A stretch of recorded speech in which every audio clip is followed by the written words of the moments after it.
Welcome to episode 65 of Black, White, and Blue in the South, the podcast discussing Democratic politics with a Southern flair. I'm Bill Kimler. Hey, where's Jumelle? Oh, that's right, we're on summer break, and we'll return in the first week of August with fresh takes, cutting interviews, and the perfect blend of seriousness and silliness to get us through these tough political times. But we don't want to leave you without anything to listen to while you're sitting there at the beach. So we've put together this best of clips show to get you through it. Hopefully, you'll agree that we're revisiting some of your favorite moments. Or maybe you haven't listened to every one of our episodes. Shame! Shame! And some of these segments are brand new to you. Regardless, we hope you enjoy.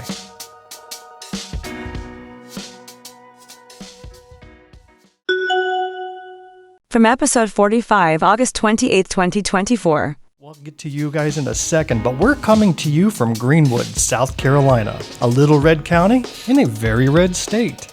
If you like what you hear and think others ought to be listening as well, please leave a rating, write a little review, tell your friends about us, follow us on social media, or better yet, launch an investigation into Vice Presidential candidate J.D. Vance, because rumors are swirling that he is either an alien posing as a human, or he's really a lifelike android that is constantly attempting to learn normal human behavior, but is falling short. There's mounting evidence for both of these explanations, by the way. Here's one of the most recent ones that I saw as Vice Presidential hopeful J.D. Vance popped into a donut shop in Georgia recently, and you have to see it to believe it. How are you? Good. The zoo has come to town. Thank you for letting us come in here. Yes, sir. Yeah. It looks like is there anybody else in here?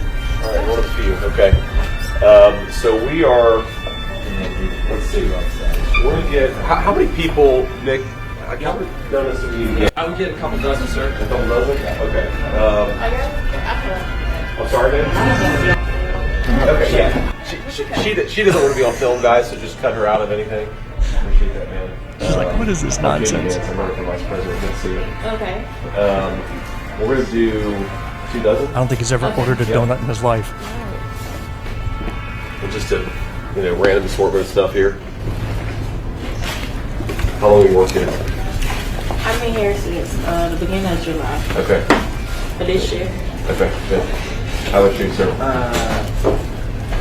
Almost 2 years. Okay, good. How long is it? It's like everybody wants to exit that room. Nobody wants to be there. Some of these cinnamon rolls, just whatever makes sense. Ma'am, if you don't want to be on film, you're okay. If you don't want to be on film, you're okay. Too bad this is live on C-SPAN. How long has this place been around? He's asking everybody the same question. Why is that the question? How long have you been here? A little over 6 months. Okay, good. Yeah, it's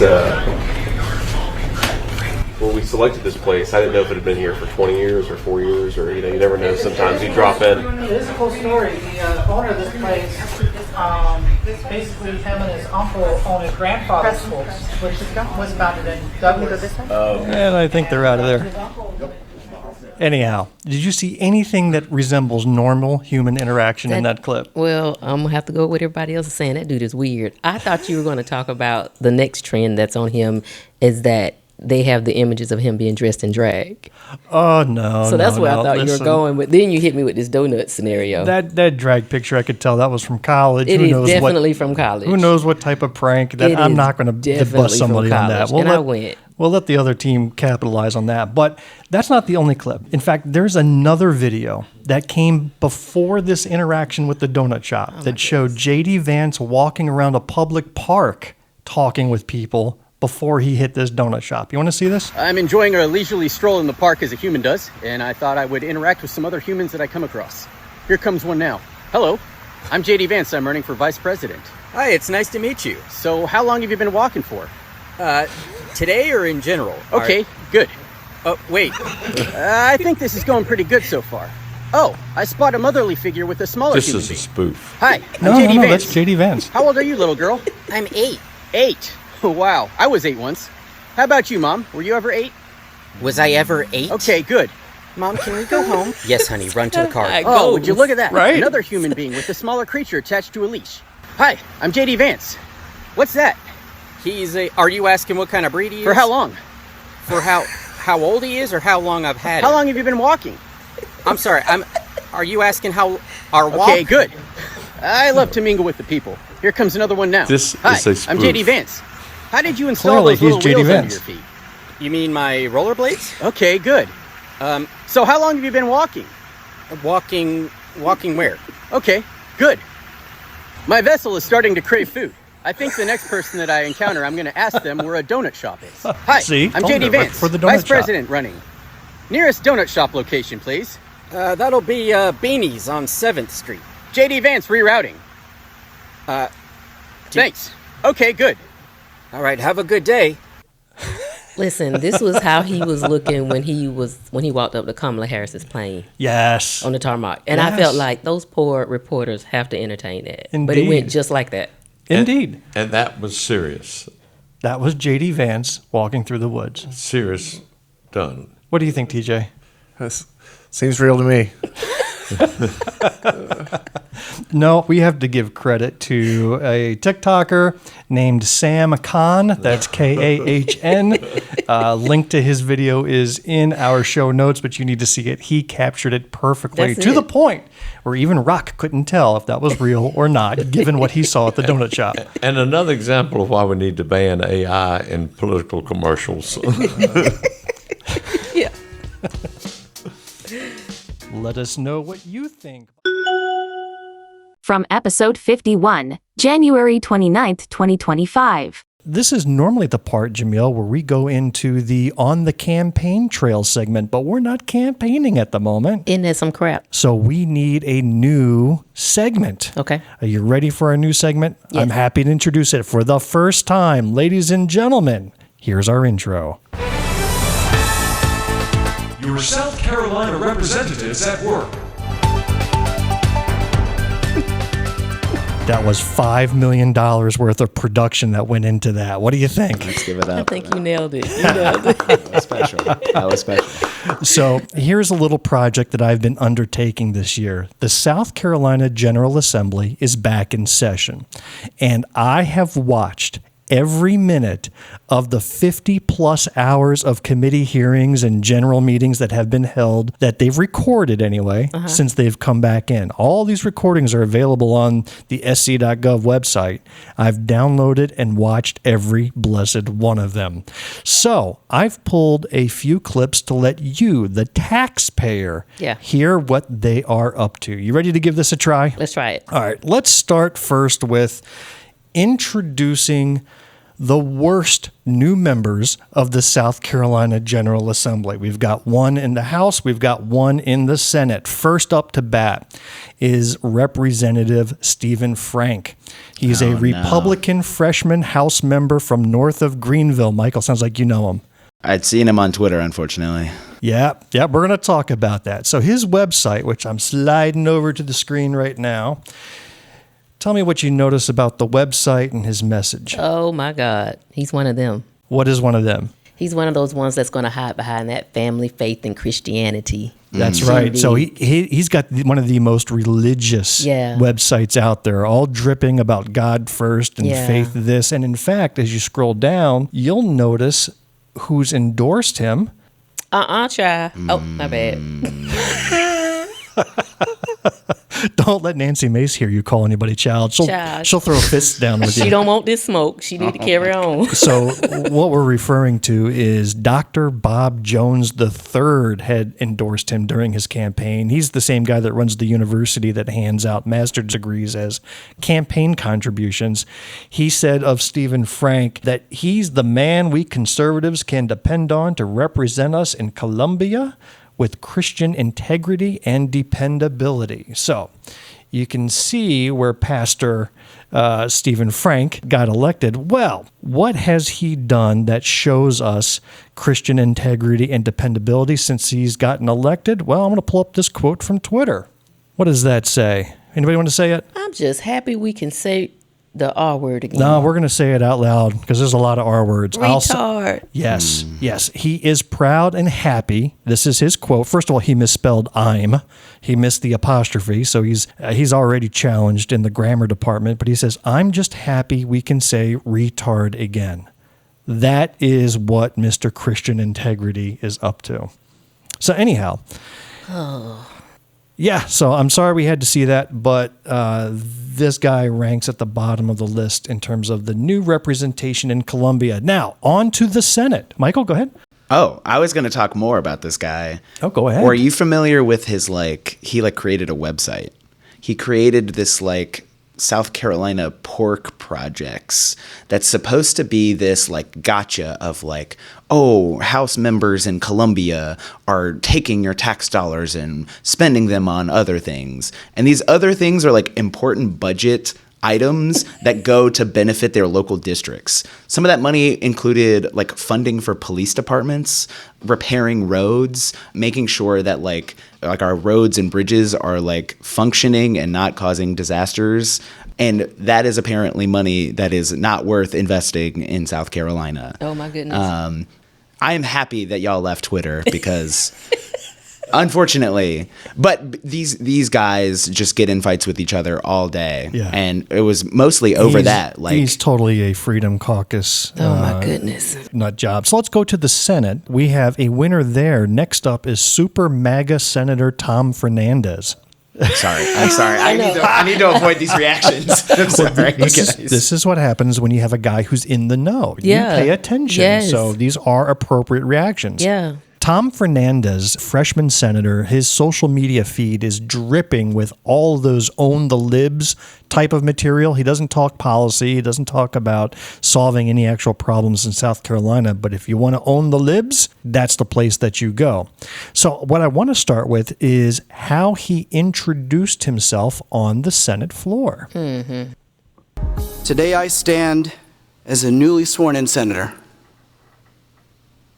As a newly sworn-in servant. Seems like a nice guy. And I am overwhelmed with gratitude and with humility. Gratitude, humility. Okay. To my wife, Darlene. Lovely wife. Thank you for being my foundation. Oh, he's about to cry? You hear that? He's about to cry? Your strength, patience, and unwavering support have been my anchor throughout this journey. I could not do this without you by my side. What a husband. Above all, I owe thanks to my Heavenly Father. Well, let's get on our knees and pray. It is by His grace that I am here, and I pray for His continued guidance as I embark on this path. I seek His wisdom to lead with integrity, to serve with integrity, and humility. Can I get an amen? No. Oh, all right, so we'll leave it at that. So let's talk about Tom Fernandez, a very pious-sounding gentleman. Every woman should want such a devoted, God-fearing husband as that, right, Jumelle? Yeah. I'm starting to feel a little a fondness for Tom Fernandez, but you can just feel he's compensating for something. Yep. You can tell he's over the top with this. Well, What is he compensating for? Well, here's a clue. I'm going to pull up a photo of the wheels that Senator Tom Fernandez brings to the state capitol when he's in session. You ready? Yeah, let's go. Oh, my God. So when you're looking at this humble mobile. It's very humble. The servant of God mobile. It's very godlike. A tire bigger than, my entire car. Mm-hmm. And he's parked on the curb because his car doesn't fit into a normal parking spot. It's a tank. He's driving a tank around. Mm-hmm. And on the back it says Apocalypse. Mm-hmm. But can you see, and I want you to read something else to me, Jumelle. Can you read the bumper sticker that's on the back of his car? No? Let me zoom in for you. What does that bumper sticker say? My other ride has huge boobs. That is on Pastor Tom Fernandez's Humblemobile car. So this was reported by Fitz News. And when the reporter asked Senator Fernandez about it, they wrote, quote, "Instead of apologizing to those He offended. Fernandez told Fitz News, quote, "What? Are they jealous? My wife has an F cup and theirs are flat. I'm sorry you don't have as much fun as I do." Quote. That's Miss Darlene that he just thanked for being who she was? Oh, that's his beautiful wife that stood by his side. Okay. And now I know her bra cup size. Okay. Because, it's now part of the official record and it's public business. Well done. If that's what... If your husband did that in the news press... I would get him together in the news press. Like, there are certain things we're not going to do. That's tacky. You would be writing his obituary? I would. Yeah, I would. What do you know about him, Michael? Oh, God. You saw the same news article, I assume? No, I knew he drove a ridiculous car. I know he was pulling a lot of ridiculous stunts on the campaign trail. I just see so many similarities between these two guys of this using religion as an authority over other people. And I think not even thinking about what my wife is as a person, but just as a person. Yeah. But that gives you a really good indication of how he will fight on the floor of the Senate. It tells you where his loyalties lie. And it's even if him and his wife have this wonderful, supportive relationship, that was not a good depiction of it. But I can say if he said it with that much confidence, that ain't the first time that he done did this, and it won't be the last time. No. So people may argue, well, that's his personal life, like President Trump says outrageous things, but all they care about is what kind of policies does he enact? How does he do his job on the committee floor? Well, I got a chance to hear the first time he spoke in a committee meeting. So let's listen to him at a Senate Veterans Affairs subcommittee, and he is questioning the Major General Todd McCaffrey. He's the South Carolina Secretary of Veterans Affairs. Okay. Let's listen to how this goes. All right. Can I just interject and say, this is truly incredible work that you did to find all these clips, save them, cut them up. This is just a taste, man. There's more. This is just a taste. I just want to say thank you so much for this. This is an important service that you're doing, and I just really appreciate it. Aww. This is fun. If you want more, you can follow me online at Political Bill SC. Yeah, I'm saying we got to spread that. I put all my clips out there. Yeah, this is great. So here's Tom Fernandez. But it's no cost to the state on these. Perfect. Now, and another question I have is, the drones have been in the news a lot. It is what it is. Also, a lot of constituents and people that I speak to, whether in person or online by phone, their concerns are that southern border last year was wide open. What kinds of people came across that border? I know this provides for an expanded mission, which is great. It is those concerns with potentially bad actors that came into this country, whoever they are. We saw what happened in New Orleans a few weeks ago. Is the group prepared to actually advise on those potential threats here in our state? Okay, what are your takeaways from that little blurb? First of all, what happened in New Orleans was not from someone crossing the border. Bing, bing, bing. That's not it. No, because it was a U.S.-born Texas citizen who went to Louisiana and committed that act. It had nothing to do with open borders. And he knows that because this happened, this quote was 2 weeks after that event. So it's not like he didn't know that. I think Maya Angelou said when a person shows you who they are, that's who they are. Okay, so not only when a person shows you, but when a group shows you who they are, that's who they are. This particular group does the same thing. They have those same words or those same concepts that they drop all the time to pique a certain response from individuals, and it keeps happening. He continues to reference, the borders were open. I don't know anywhere in the United States that's open to anything. I think what he meant was the border between Texas and Louisiana was open because that's where the guy traveled, right? The guy went from Texas to Louisiana and committed this atrocity. Well, then that would be a true statement. Okay. It is open there. So the other thing I want to point out here is that we continue to say what we let into the border. We keep referencing like all bad things come through the border, all bad people. Only bad people. Only bad people. Have we forgotten the homegrown imbeciles that we have here and some of them that serve in that House and that Senate? Right now to this day, they have done more harm and plan to do more harm than anyone that has crossed that border. But we will not look at our own monsters. We continue to identify other monsters that are false monsters. And a monster can recognize a monster. So he knows what could potentially be because he is a representative of that. So one thing, Michael, about these episodes is that I always listen to the entire episode to find what is the title of the episode going to be, and I think we just got it. A monster recognizes a monster. I love it. It does. Perfect. It does. Perfect. All right, Michael, anything from you? Yes. Important question for the senator. What does this have to do with South Carolina? Real quick. I thought it was very funny how he starts off by, you heard about all these drones, right? And then just lost the topic. And what does that have to do with And there's Major General sitting there going, And then he hits you with that, it is what it is. No, well, what is it? Where are we going here? Are we being invaded? Are we, are aliens falling from the sky? Like, be specific as to how this relates to... This is one of those times when you shouldn't be anxious to get to the microphone. Get in there, and if you really don't have anything to say, be quiet. Oh, we're going to cover that subject in a minute. But first, let's switch gears. From episode 17, November 22, 2023. If you like what you hear, please leave a rating, tell your friends about us, follow us on social media, or better yet, somebody please explain to Republican Congresswoman Nancy Mace the meaning of the letters TMI. Boy, howdy. So what do I mean by that? My gosh. I'm going to play a clip of something Nancy Mace said out loud over the summer in public, and then we're going to play a game. So pay attention closely, okay? You ready? Yeah. I'm going to play the clip, and then I'm going to ask you, where did she make this statement? I slightly edited the clip because she kind of gave it away in the middle of her statement. So I edited it out, but I'm going to have you guys guess where she made the statement, and then I'll play the unedited clip. Here we go.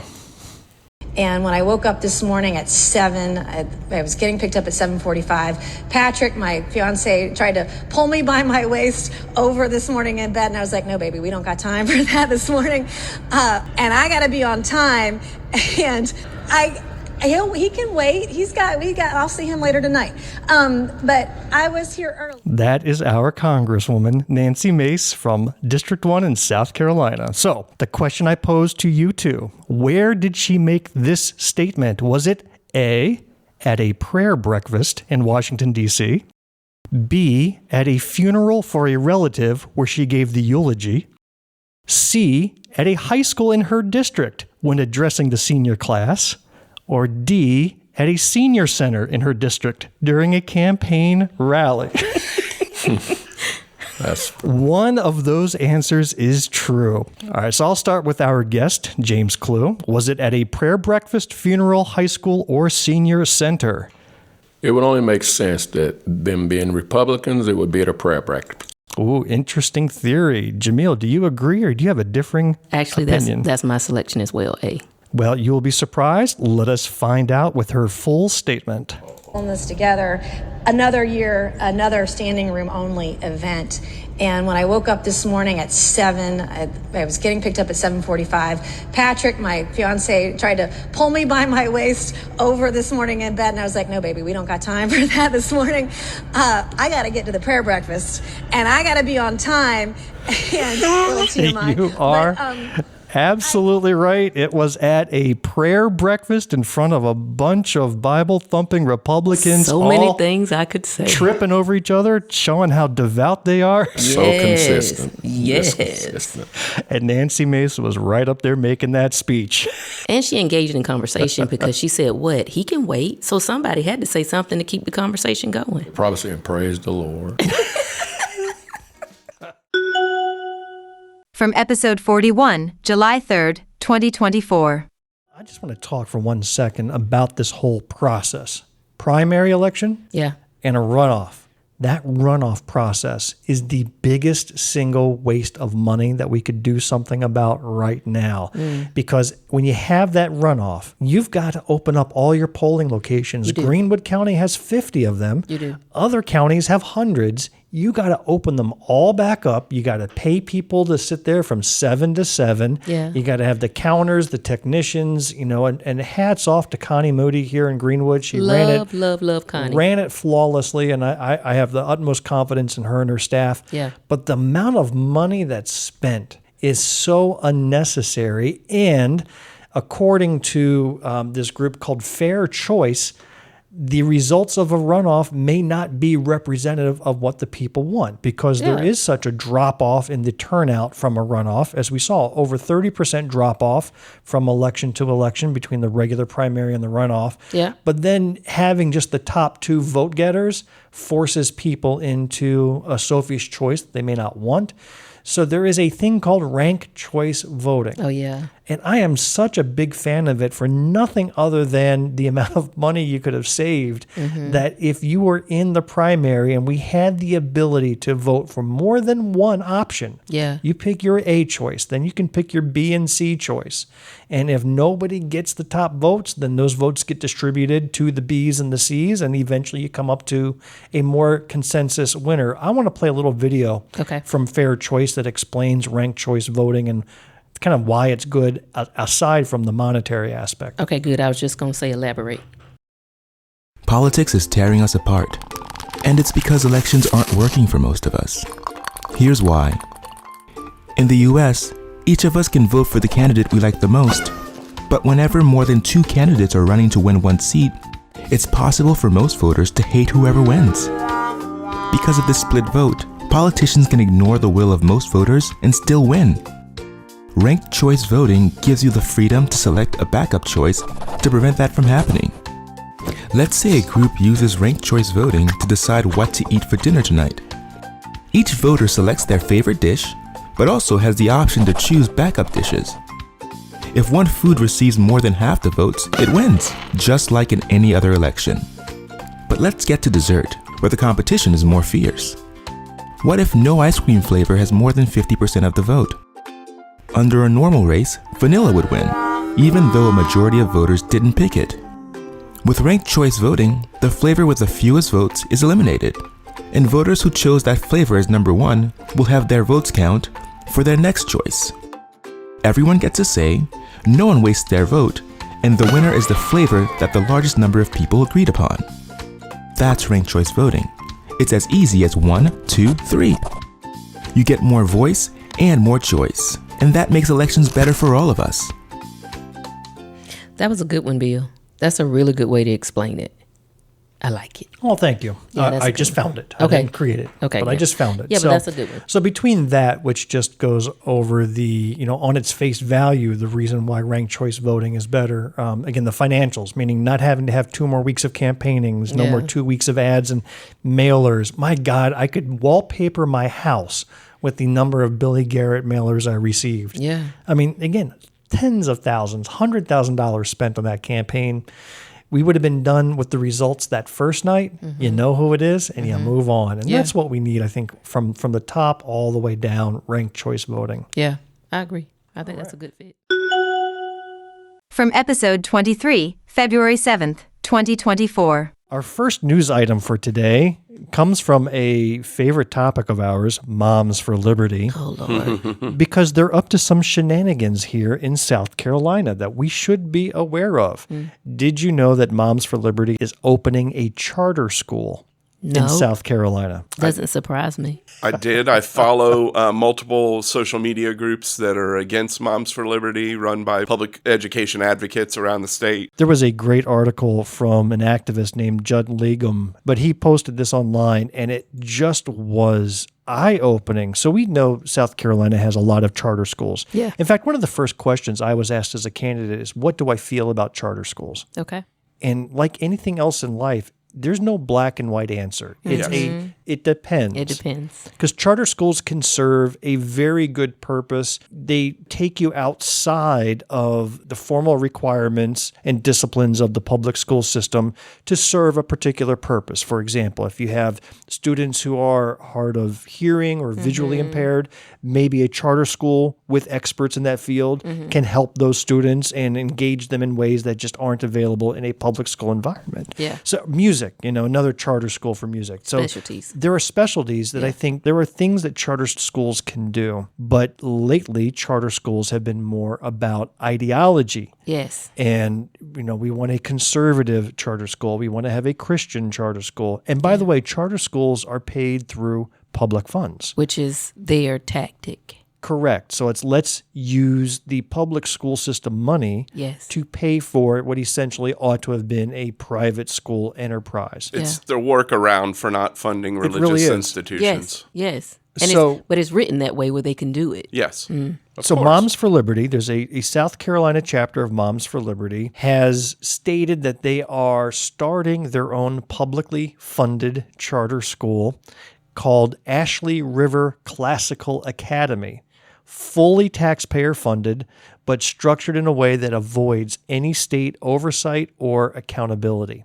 So here's their intended curriculum. They're looking to open up in fall of this year, in fall of 2024. I saw that. Mm-hmm. They want to implement the 1776 curriculum. My God, 1776. Do you know where that curriculum is or where it came from? Where it came from, Bill? I do. I mean, I've heard about this.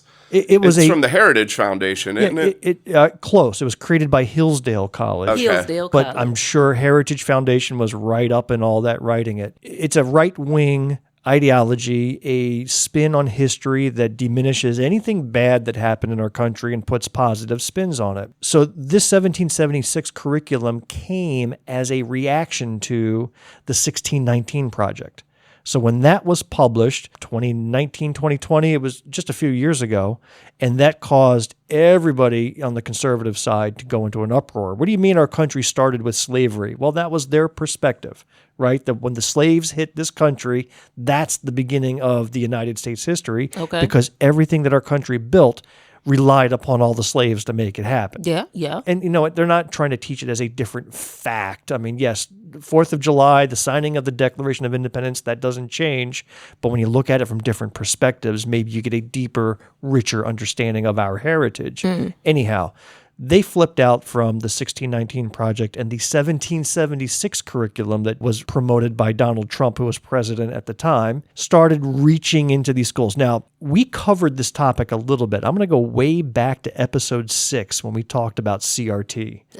And we talked about Prager University. We did. Okay. And that's where some of this comes from. Prager University, 1776, they all overlap. I want to play this clip again of a Prager University children's video that's available on YouTube. You can watch it for yourself, where Christopher Columbus is speaking to a couple of young kids who are on his ship. This is going to piss me off, but click play. Thank you for the warning. I'm sorry. The first people we met were great. The Taino. They were peaceful, curious, and really helpful. I could tell right away that they were highly intelligent. They even were able to quickly mimic everything we said to them. I ordered my men to treat them well.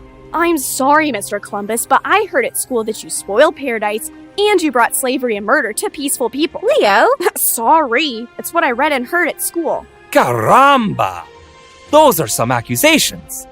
The place I discovered was beautiful, but it wasn't exactly a paradise of civilization, and the native people were far from peaceful. But you just said the Taino were peaceful. They pretty much are, but there are other tribes who aren't. The Taino I had met had cuts and scars and bruises all over them. I asked why, and they told me about the Caribs, who are vicious, warring cannibals. Cannibals? Like they eat people, see. Whoa! Right? Hey, all the things that are bad in the world I come from, jealousy, lying, murder, war, it all exists in the land I just found too. But in Europe we draw the line at things like eating people and human sacrifice. Some of the native folks from where I just left do those things regularly. So, these people in your time who think it was a peaceful paradise are misinformed. Or lying. Yeah, but what about slavery? You didn't deny that. Deny? No. Slavery is as old as time and has taken place in every corner of the world, even amongst the people I just left. Being taken as a slave is better than being killed, no? I don't see the problem. I don't see the problem. It is what it is, kids. I told you this was going to piss me off every time I hear that. So you're not going to be enrolling your children into Ashley River Classical Academy where they learn such fine moments in history like that? My goodness. I'm going to go with no. No, take some time, think about it. No. Okay, I understand your point. It's absolute insanity. This is the 1776 curriculum. Yeah. So if that's not bad enough, the board of this Ashley River Classical Academy includes the leaders of the Charleston Moms for Liberty chapter. Of course. Including Chair Tara Wood, Treasurer Janine Nagrodsky, and Education Committee Head Nicole McCarthy. So they went into a deep dive on these individual members. So I'll just pick on one, the Treasurer, Nagrodsky. Nagrodsky is very vocal on social media, posting anti-trans memes and conspiracy theories about the safety of COVID-19 vaccines. This place opens for the 2024-25 academic year, funded on your tax dollar. So the very thing that these individuals are doing whatever they can to erase and alter what you know as history. There was this one article I think we did where the mom was saying that her child came home and was in tears and embarrassed about being white. But these are the same individuals that are trying to erase history that has their children embarrassed now, and their behinds are still trying to do something else in history that is going to have their children's children embarrassed later. Here, let's take a look at their board of directors up on the screen. You just keep doing the same crap and thinking it's going to go away. What do you notice about the board of directors of Ashley River Academy? The whitest whites. They don't look like South Carolina. They don't look like America. Yeah. And somebody's going to be, I keep saying somebody's going to be passing out Kool-Aid for everybody to drink. This is just complete crazy. Tom Drummond, that man looks like he's not happy with a lot in the modern world. Yeah. Check his basement.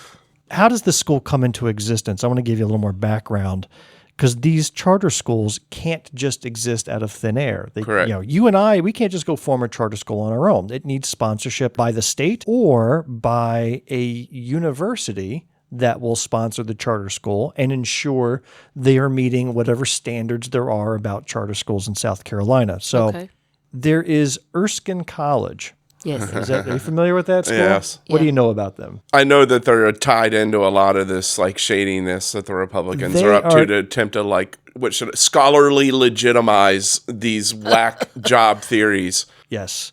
The Erskine College is a small Christian institution. It is. They are also the biggest sponsor of charter schools in South Carolina. They are a charter school factory. Yeah. Here's the thing. Erskine's financials are a mess. In fact, they lost their own accreditation as a school, and they're fighting to get it back because they found all sorts of financial mismanagement, all sorts of problems. They can't get accredited themselves. Correct. Yet they are responsible for over 24 charter school accreditations, including Ashley River Classical Academy. Every parent that's brown over there. Listen, let me just go on record saying I had 2 boys who went through Erskine. Neither of them finished at Erskine. Both of them ended up transferring somewhere else. Did not know that. Yeah, they went, but it just wasn't a good fit. And I remember my now 21-year-old saying that there's a required religious class that you have to take. And he was like, listen, I don't know what that is, but I know the Bible, but that ain't it. He was always struggling with that class from the beginning. It just wasn't his fit. So he transferred from there.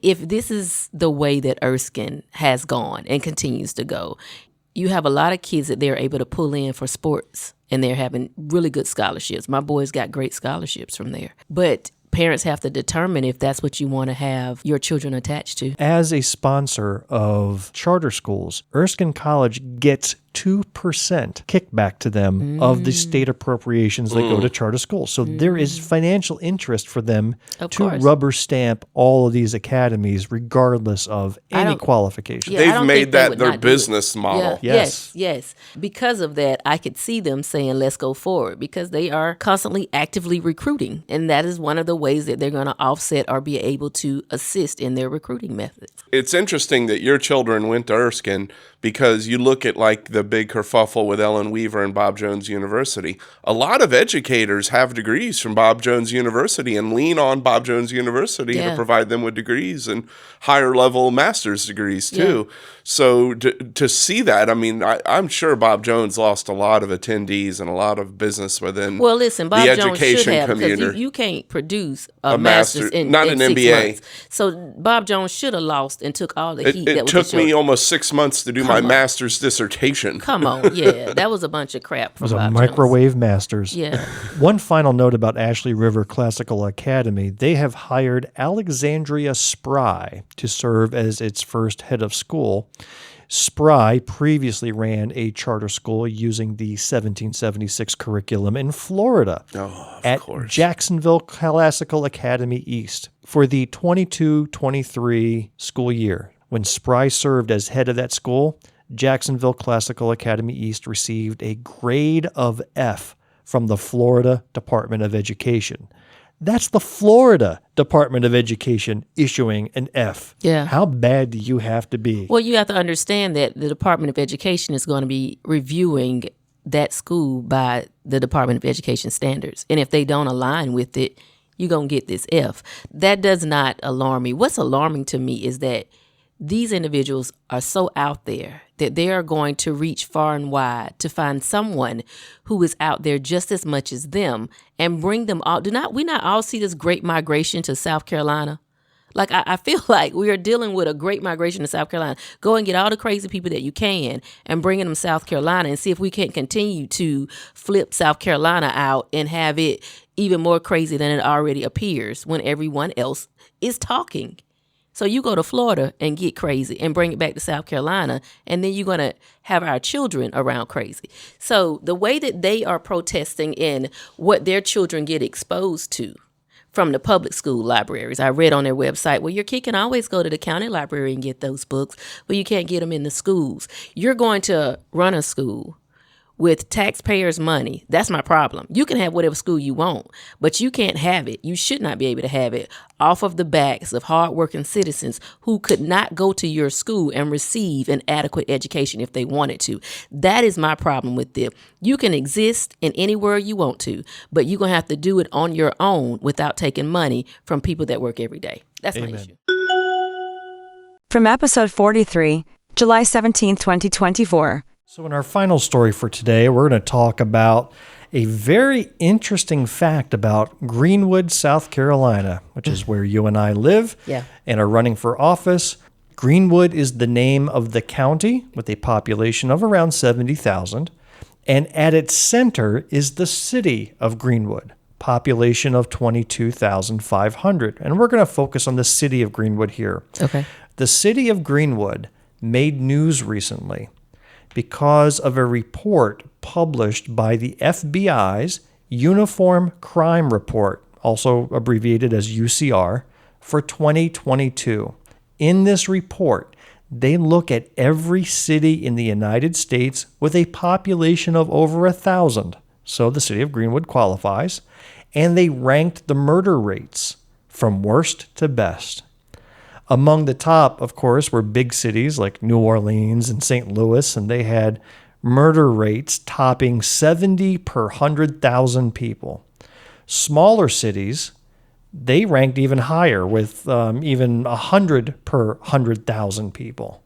At the very top, with 262 murders per 100,000, is little old Greenwood, South Carolina. We are at the top of the list, and Jumelle, there's no close second. Wow. We are so far above every other city, small and large, in terms of murder rate. Yeah.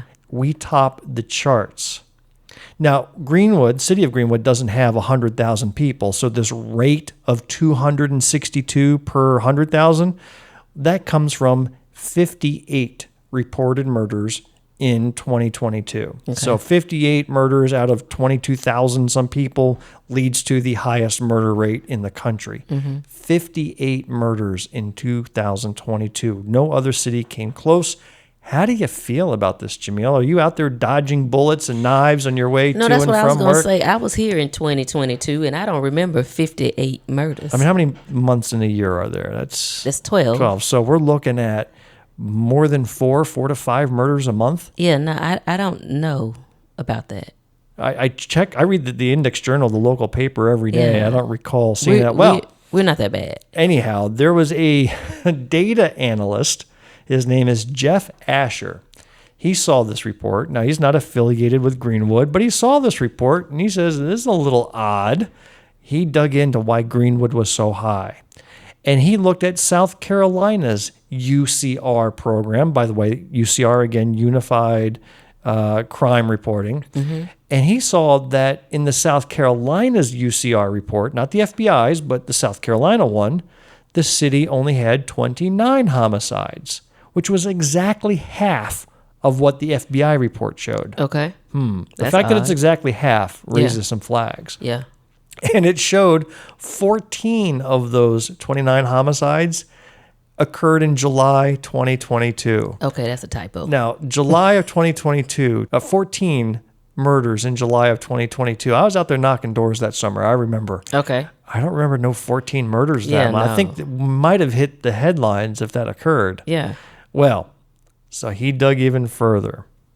It appears that according to news accounts and the gun violence archive, so he went to different sources, this Jeff Asher found that the city of Greenwood in July 2022 had just one murder, not 14. Now that sounds a lot more like the news that I recall from that year. Mm-hmm. And he surmised, and he doesn't have definitive proof here, that the outrageous numbers occurred in two areas. One, for some reason, the FBI doubled the numbers that South Carolina had. But for some other reason, the police officers here in Greenwood were not coding attempted murders properly. Oh. So you perform an attempted murder, that was counted as murder. And I certainly can believe that there may have been 14 attempted murders, stabbings or shootings or what have you. But, when only one dies, but all 14 of them are recorded as murder, well, That'll throw off skews the numbers. Yeah, that'll throw your stats off. Yes. So that's the plausible explanation, but there has been no correction of the report, no formal announcement made. But I think we can rest easy that we are truly not the murder capital of the United States. In fact, I wonder what it is in terms of world rankings. Yeah. But that's pretty high up there. I think we're just your typical small city with some good and some bad, and certainly one murder is one murder too many. I don't want to make light of that. Yeah. But it certainly wasn't 59 murders in a year, that's for sure. No. Oh, no. From episode 47, September 25th, 2024. Well, Jumelle, this is the moment we've been waiting for. We have an extra special guest joining us. Okay. I'm going to admit this person into the room. Hold on to your cup. Okay. There's always a surprise with you. It is. Can you see who's joining on the screen? Nope. Not yet. Wait. What did I say? I want to welcome to Black, White, and Blue in the South, my eldest child and the best-looking child, Amanda Kimler. How are you doing, Amanda Rose? Amanda. Thank you for having me here. Nice to see you finally, Jumelle. Yes. Okay, yeah. You win with this one. Did I? Yes. I told her yesterday what the agenda of the show is going to be, and that we would have a mystery surprise guest that would have her jumping up and down with joy. And given that this is our second to last episode, I know, right, that we wanted to have a special guest on, and especially since my daughter was on the phone with me the other day crying how she has not been on our show yet, while her brother has been. I was like, yeah, well, the guilt tripping worked. It totally did. It totally did. So I got her a pony and an invite into our show. Good job. She got both of those things. Yay. All right, Amanda, you were supposed to prepare a lengthy speech, so I turn it over to you.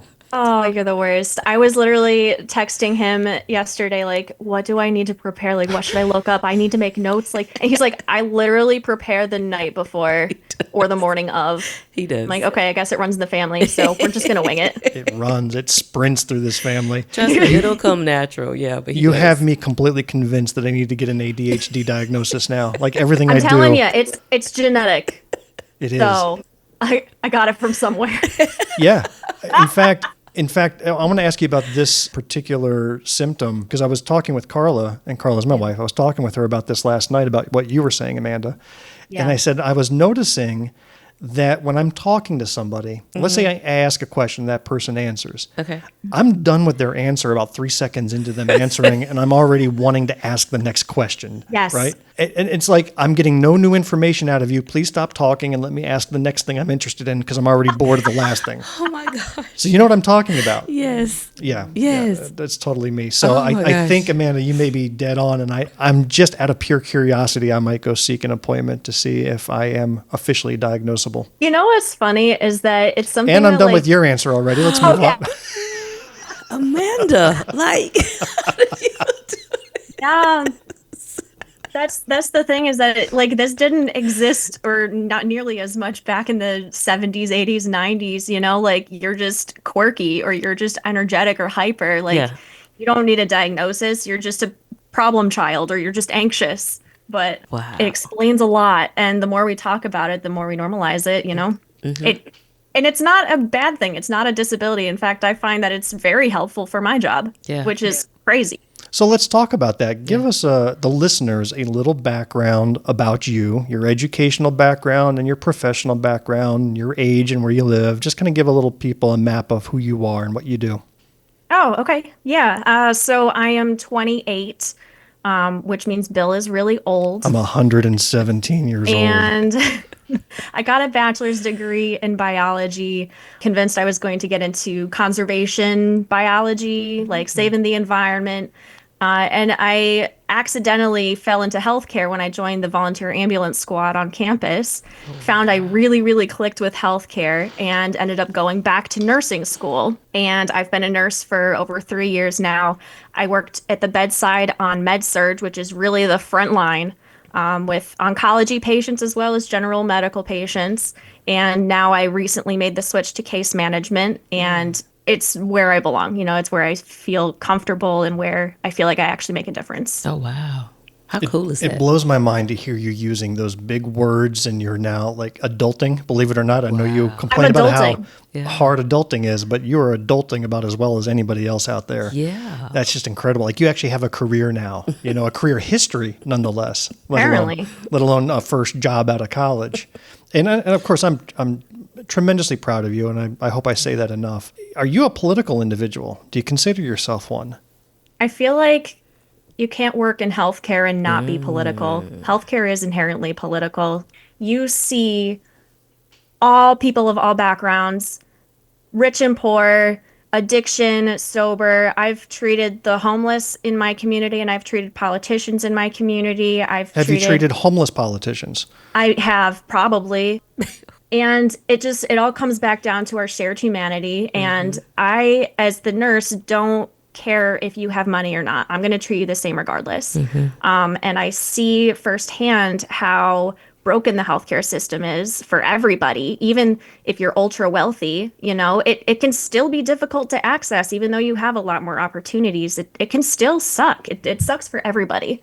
And you're quite unfiltered about that. You have a TikTok channel that you post a lot of your unfiltered opinions on. And I would like to play a 3-minute video that I found quite enlightening, actually, not just about the state of healthcare in America, but about yourself too, Amanda. I learned about you and how your personality has evolved in these videos. So let's give this one a listen. There's something that they never told me in nursing school before I went into the workforce. And that is that you have to advocate for patients. Well, they told you that. Okay, that I take very seriously. I do it still to this day. But nobody told me how impossible it is to effectively advocate. Now, I do not care what certain egotistical doctors or whoever are, like, I don't care what they think of me. I will still ask for things for patients that I think. But in America, and I know that it's not just my institution, you cannot effectively advocate for people in an environment that is institutionally set to fail. You can't. That's it. Do you know how hard it is to make a case for APS? Yes, we are mandated reporters for Child Protective Services, but if you suspect an adult is being abused, even if they are mentally incapable of making decisions, it's nearly impossible to get them help. Sometimes half the unit is nursing home purgatory, where we are holding these medically stable patients who are waiting for a rehab or nursing home spot that just isn't available yet. and that is taking up space from somebody else who needs acute care. I can't make more nursing home beds. I can't make insurance proof. You can't expedite literally anything unless it's a rapid. You have to fight tooth and nail to get adequate pain relief. It depends on the doctor, but most of the time, good luck. And the fact that you are there with the patient for a full 12-hour shift, you get to love them, you get to love their family, you see them the whole freaking time. You see them over the course of a day, a couple days, a couple weeks even sometimes, and nobody takes you seriously when you bring concerns up. It drives me mental. Because why am I even here? Why am I even here?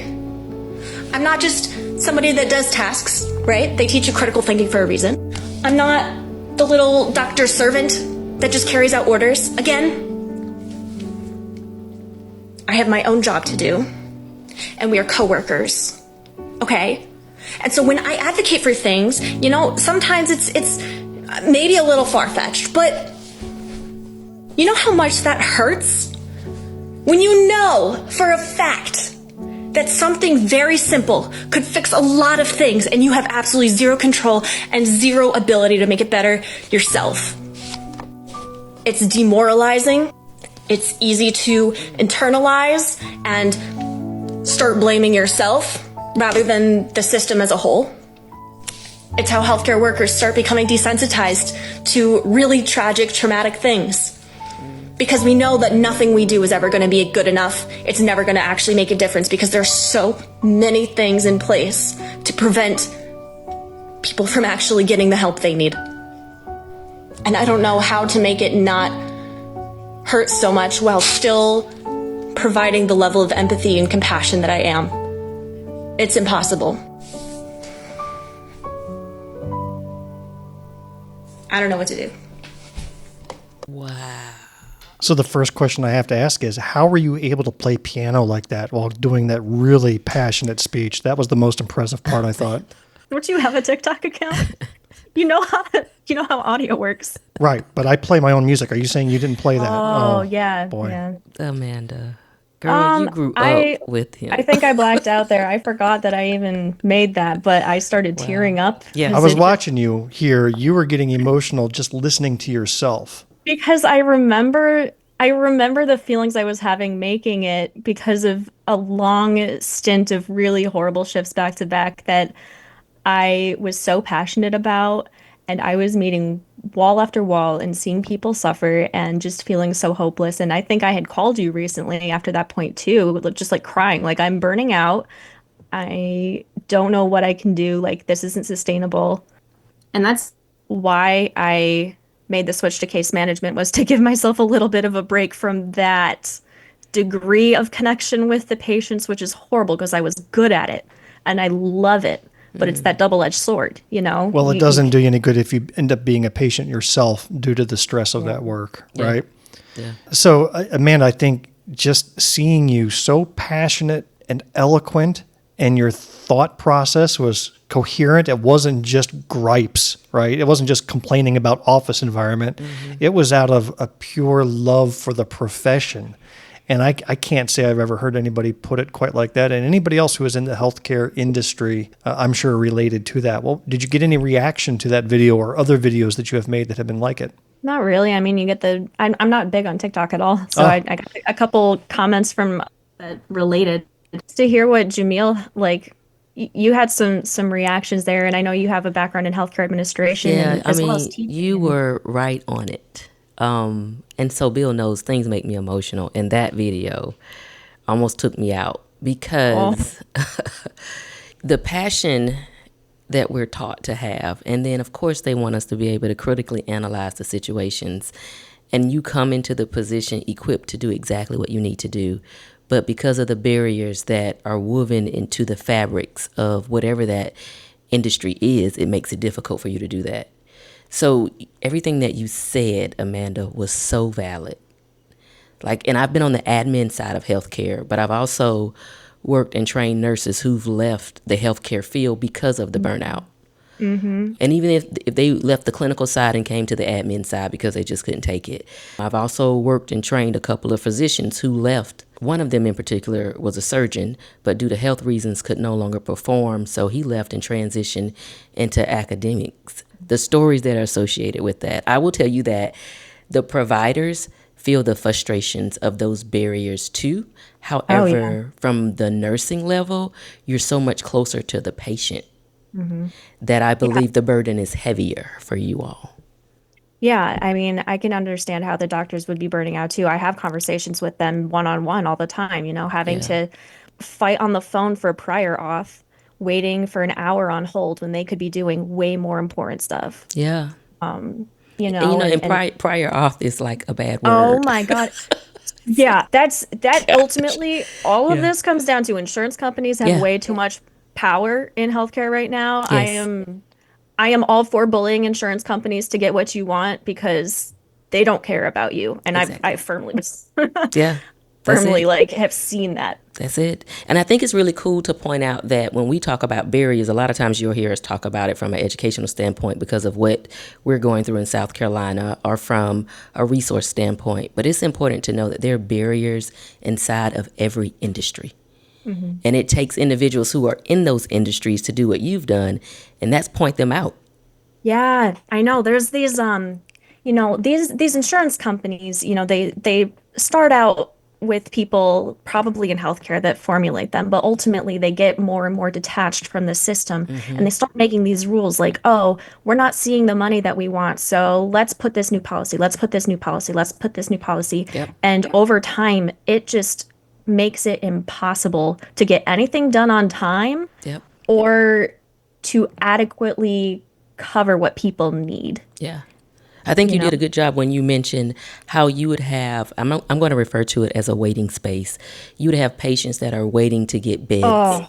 That's frustrating. And then you have some that need the acute care. Oh, can you just imagine what happened during COVID when my goodness. When the need for beds doubled or tripled? And here you are waiting on one or two things from the insurance company or something. From personal experience, this literally happened like a week ago. I had a person who was ready to go to rehab, and we had to wait for 3 days to hear from the insurance company to give the yes for them to go to rehab. They did not need hospital level care anymore. We had 50 patients in the ER waiting to be admitted up onto the floor, and this person still needs medical care, so we can't kick them out, have them go home. It's not safe. And so there's just way too much. Why would they deny that? Why would they?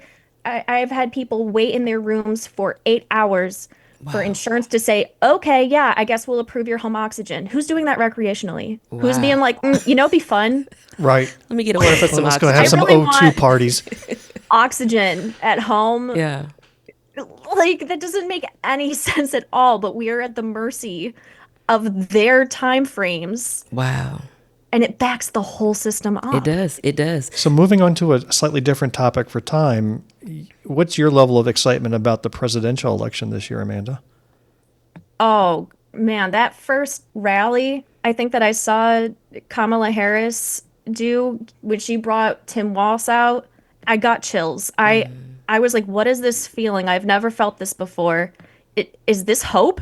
Because my first election after I turned 18 was Hillary Clinton and Donald Trump.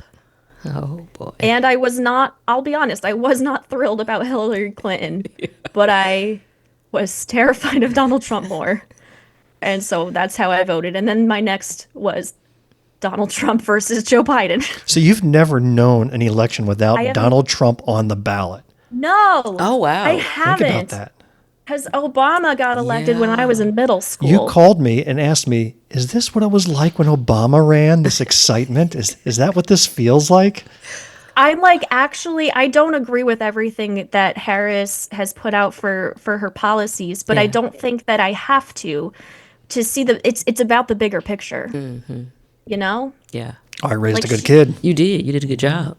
Wow. And the danger that I have seen firsthand as the result of Trump and his cult is just absolutely I can't even process it, to be honest. Well, how are you handling the imminent danger that's coming your way next year, around May 31st?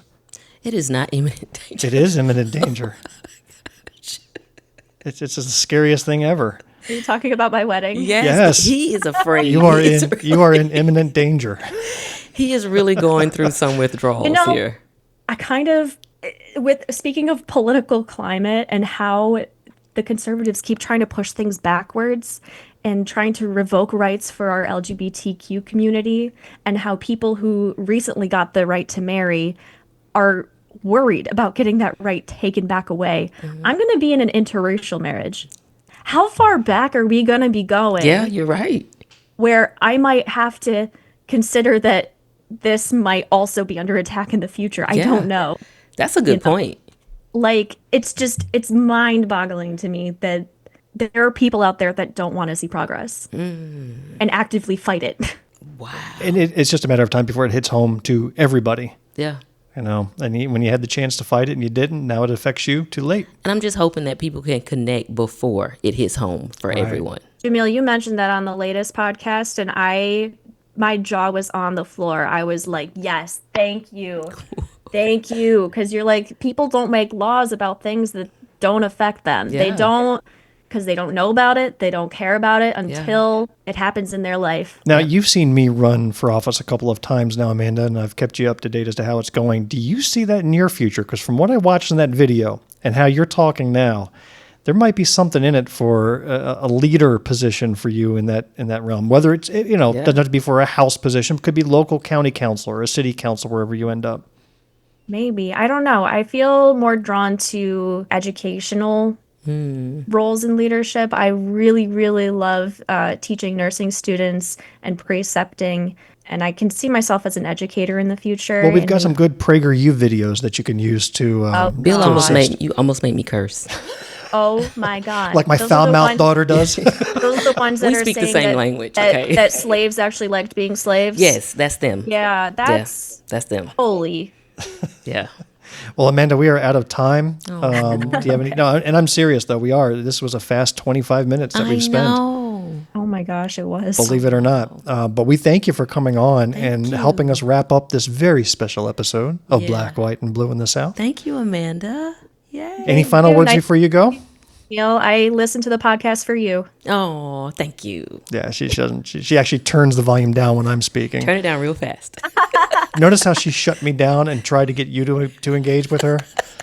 That's because you don't behave, so she knows. It's because I've had 28 years of experience with this guy. That's it. That's it. That's right. Yeah. All right. Thank you for coming on, Amanda. Best of luck to you. And congratulations. Thank you. Yeah. Bye. Bye.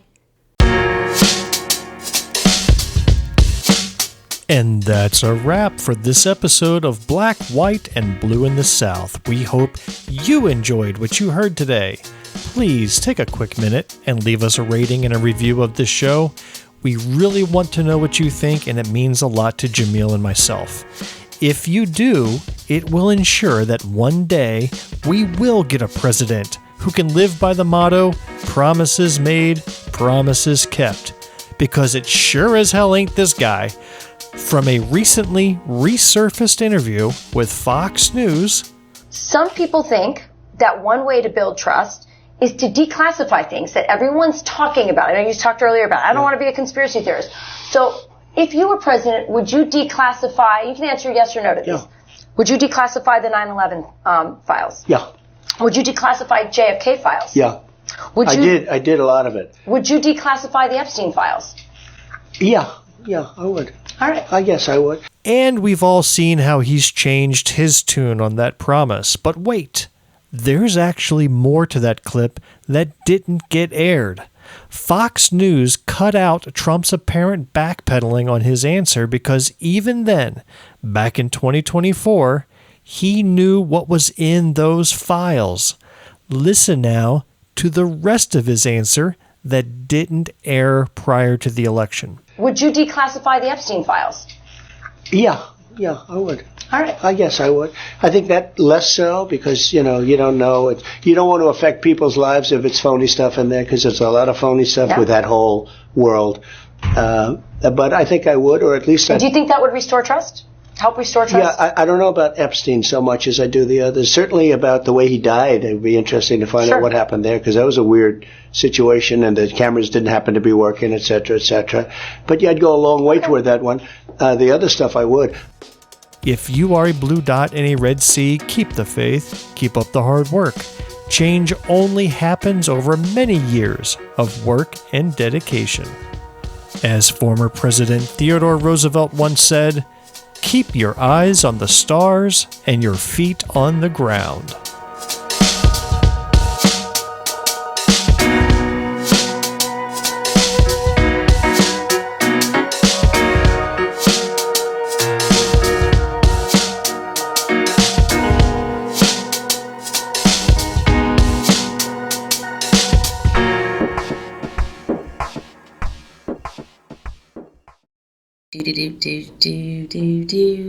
The end.